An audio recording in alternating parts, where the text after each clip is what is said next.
नमस्कार, न्यूज़ और हिंदुस्तान देख रहे हैं आप मेरे यानी अक्षता रावत के साथ। चलिए अब रुक करते हैं खबरों का। प्रदेश के मुख्यमंत्री योगी आदित्यनाथ आज अयोध्या दौरे पर रहेंगे। मुख्यमंत्री सबसे पहले अयोध्या पहुंचकर हनुमानगढ़ी और रामलला का दर्शन पूजन करेंगे।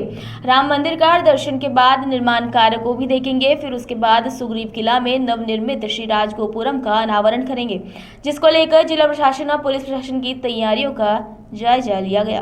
वहीं सुग्रीव किला के स्वामी विश्वेश प्रपन्नाचार्य का कहना है कि आज इस अनुष्ठान की पूर्णाहुति होगी। इस दौरान मुख्यमंत्री योगी आदित्यनाथ श्री राजगोपुरम का अनावरण करेंगे।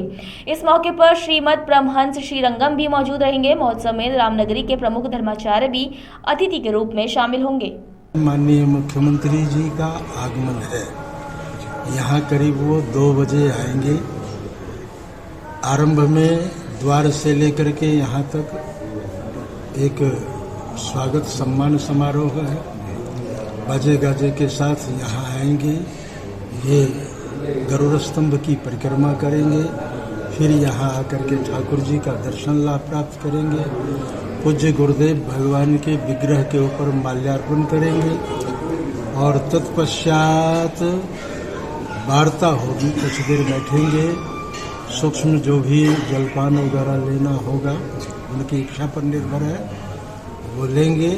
और उसके बाद पुनः यहाँ से वाद्य यंत्र के साथ सभी आचार्यों के मध्य वेद मंत्रों के साथ वहाँ इस द्वार से ही कॉरिडोर में उतरेंगे। ये जो द्वार है सुग्रीव पथ है, ये सुग्रीव पथ जो कॉरिडोर से जाके मिला है, वहाँ उतरेंगे। और ये राजगोपुरम है। राजगोपुरम का मतलब महाद्वार, प्रमुख द्वार, जहाँ भगवान की सुरक्षा व्यवस्था है। जैसे आज भी प्रवेश द्वार पर सुरक्षा व्यवस्था होती है, वैसे भगवान के इस दिव्य देश में प्रवेश करने के लिए द्वार का निर्माण किया गया है। इसका उद्घाटन है। दक्षिण भारत से हमारे आचार्य चरण आए हैं। अंडवन पीठाधीश्वर श्री बाराह देशकन स्वामी जी महाराज, उनके कर कमलों से और माननीय मुख्यमंत्री जी के कर कमलों से इसका अनावरण होगा। और उसके बाद फिर उनका आशीर्वचन होगा। अयोध्या से मयंक श्रीवास्तव की रिपोर्ट। श्रीदेव सुमन विश्वविद्यालय का 5वां दीक्षांत समारोह धूमधाम से मनाया गया। कार्यक्रम में मुख्य अतिथि उत्तराखंड के राज्यपाल गुरमीत सिंह पहुंचे। इसके अलावा विशिष्ट अतिथि उच्च शिक्षा मंत्री धन सिंह रावत और कैबिनेट मंत्री प्रेमचंद अग्रवाल भी कार्यक्रम में शामिल हुए। दीप प्रज्वलित करने के बाद कार्यक्रम का शुभारंभ हुआ। कार्यक्रम में राज्यपाल गुरमीत सिंह ने वर्ष 2022-23 के स्नातक और परास्नातक कक्षाओं के 21,230 छात्रों को उपाधि प्रदान की। इसके अलावा स्नातक और परास्नातक कक्षाओं में उच्चतम अंक पाने वाले 41 छात्रों को स्वर्ण पदक दिया गया। बहुत सौभाग्य का दिन था कि आज STS यूनिवर्सिटी की 5वीं कॉन्वोकेशन थी और आज के दिन के अंदर में 21,000 से ज़्यादा छात्रों ने डिग्री हासिल की और 81 ने को गोल्ड मेडल से सम्मानित किया गया। लेकिन सबसे बड़ी बात ये थी कि 81 में से 63 हमारी बेटियां थीं। आज हमने सबने इकट्ठा मिलकर कई संकल्प लिए हैं। हमारे जो राष्ट्र के सपने हैं 2047 के, जो पूरे राष्ट्र ने, पूरे परिवार ने, पूरे समाज ने लिए हैं कि किस प्रकार हम विकसित राष्ट्र, आत्मनिर्भर भारत और विश्व गुरु का स्थान जो करना चाहते हैं, उसके अंदर में हमारे युवाओं का क्या रोल है। और मुझे तो ऐसा लगता है कि जिस प्रकार से हमारे युवा, उनकी जो मिशन और विजन है बिल्कुल क्लियर लगता है। उन्होंने जिस प्रकार से अपनी डिग्रियां हासिल की हैं, जिस प्रकार से पढ़ाई चल रही है, जिस प्रकार हमारे एजुकेशनल इंस्टीट्यूट के अंदर में इम्प्रूवमेंट्स हो रही है, अपने आप से बहुत अलग है।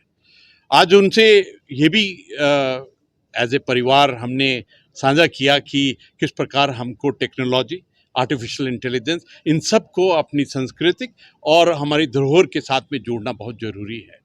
और हमारे पूरे राष्ट्र ने जिस प्रकार अर्थव्यवस्था के ऊपर में एक निश्चय किया है कि किस प्रकार हम 10वें पायदान से 5वें में आए हैं और किसी वक्त भी चौथे और तीसरा और इस प्रकार बढ़ रहे हैं, इसके अंदर में हमारे युवाओं को परिश्रम करना बहुत जरूरी है। मुझे MSc केमिस्ट्री में गोल्ड मेडल से नवाजा गया है और मैं PGI पंडित ललित मोहन शर्मा SDSC भी इसी ऋषिकेश कैंपस से बिलोंग करती हूँ और मुझे आज बहुत अच्छा लग रहा है, बहुत गौरवान्वित फील हो रहा है।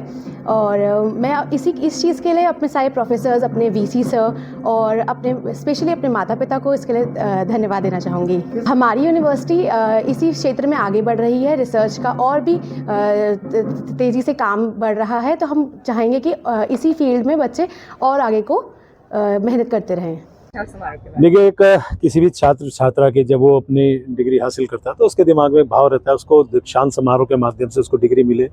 और सामान्य तौर से जब उनके अभिभावकगण, माता पिता आते हैं, समाज के लोग आते हैं, उनके सामने जब उसको इस प्रकार से पुरस्कृत किया जाता था, अलंकृत किया जाता, तो एक उसके जो मन के भाव में पूरे होते हैं, सपने पूरे होते हैं। तो आज श्रीदेव सुमन विश्वविद्यालय के इस ऋषिकेश कैंपस में 21,230 बच्चों को डिग्रियां दी गई और उसमें भी कुछ ऐसे बच्चे जिन्होंने स्वर्ण पदक हासिल किया अन्य एक्टिविटीज़ में, तो उनको भी मैं बधाई दे रहा हूं।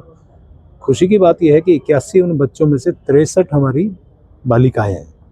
तो मैं कह सकता हूं कि बालिकाओं का जो कीर्तिमान है वो लगातार बढ़ता जा रहा है, स्थापित कर रही है। मैं सभी के प्रति शुभकामनाएं व्यक्त कर रहा हूं। और जैसा आप जानते हैं कि श्रीदेव विश्वविद्यालय का ये कैंपस, जब ये मेहनत के बाद हम लोगों ने इसको यहाँ प्रारंभ किया था, बहुत सी समस्याएं आई थी, लेकिन आज उन समस्याओं को भी हम निजात दिलाने का काम कर रहे हैं। सरकार ने अभी, जैसे माननीय हमारे शिक्षा मंत्री जी ने कहा कि अभी जिस प्रकार से इस कैंपस के अंदर 71 करोड़ रुपए से काम हो रहा है और उसमें विभिन्न एक्टिविटीज़ आज यहाँ पे हो रही हैं, विभिन्न प्रकार के यहाँ पे शिक्षा बच्चे ले रहे हैं और जो व्यावसायिक पाठ्यक्रम वो भी यहाँ पे हो रहा है। तो मुझे ऐसा लगता है कि आने वाले टाइम पे ये हमारा श्रीदेव सुमन विश्वविद्यालय एक नया आयाम स्थापित करेगा। Bureau report, news on Hindustan, Rishikesh. वरिष्ठ पुलिस अधीक्षक उधम सिंह नगर द्वारा निर्देशित नशा मुक्ति अभियान में काशीपुर पुलिस ने नशे के खिलाफ चलाए जा रहे अभियान में नशे के एक बड़े सौदागर को नशे की बड़ी खेप के साथ गिरफ्तार किया है। नशा तस्कर से बरामद स्मैक की अंतर्राष्ट्रीय बाजार में कीमत 1 करोड़ के करीब बताई जा रही है। गिरफ्तार आरोपी से पुलिस गहन पूछताछ में जुटी है, जिससे नशे के नेटवर्क को पूरी तरह से ध्वस्त किया जा सके।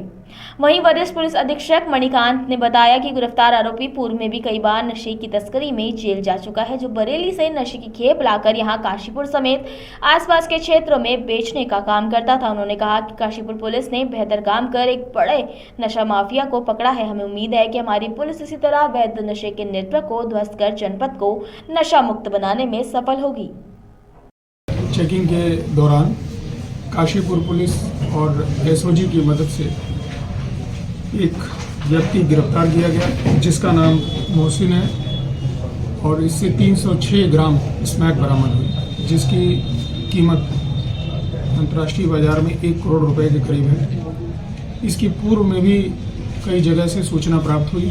उत्तर प्रदेश के थानों से जो शेयर होती हैं सूचनाएं, उसमें भी इसका नाम प्रकाश में आया था, परंतु यह बहुत दिनों से स्मैक का व्यापार गुप्त रूप से करता था और बरेली से स्मैक ले आता था। बरेली से जिस व्यक्ति से, जिस अपराधी से ये स्मैक ले आता था, उसकी भी सूचना प्राप्त हुई है। जल्द ही उसे भी गिरफ्तार किया जाएगा। मेरी तरफ से SOG टीम और काशीपुर पुलिस को, जिसने इस बड़े तस्कर को गिरफ्तार किया, 2,500 रुपए के इनाम की घोषणा की जाती है। Bureau report, news on Hindustan, Kashipur. Pithoragarh में सेना की प्रादेशिक भर्ती में शामिल होने आए उत्तर प्रदेश, मध्य प्रदेश और अन्य राज्यों से हजारों की संख्या में युवा टनकपुर पहुंचे, जहां वाहनों की कमी के चलते युवा अराजकता पर उतर आए हैं। युवाओं ने NH पर कब्जा कर लिया।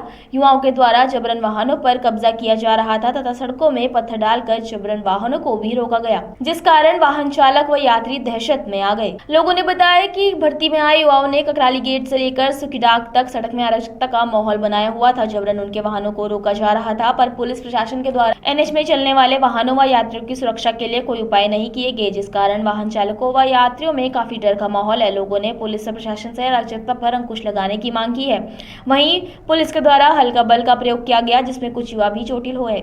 डेट में सुबह से हमने अभी तक 40 बसें टनकपुर से पिथौरागढ़ के लिए अभ्यर्थियों के लिए भेजी गई हैं और शाम तक लगभग और 25 बसें भेजने का हम प्रयास कर रहे हैं। इस तरह से परिवहन निगम की ओर से बेहतर व्यवस्था बनाने का प्रयास कर रहे हैं जिसके लिए कुछ बसें रुद्रपुर डिपो से, रामनगर से, काशीपुर से, काठगोदाम से, हल्द्वानी से भी उपलब्ध कराई गई हैं। और हम Pithoragarh depot, Lohaghat depot, Tanakpur depot भी अपनी बसें लगाकर पूरा प्रयास कर रहे हैं कि इनको पूरी निगम सुविधा दे सकें। सर मुझे यहाँ सर हमारा सर खुल गया है सर। क्यों मारा है? सर यही कि बस नहीं जा रही है सर, उसके लिए सर। तो यार ऐसे क्यों कर रही है? आपने कुछ गलती करी क्या? नहीं सर, कोई गलती नहीं सर।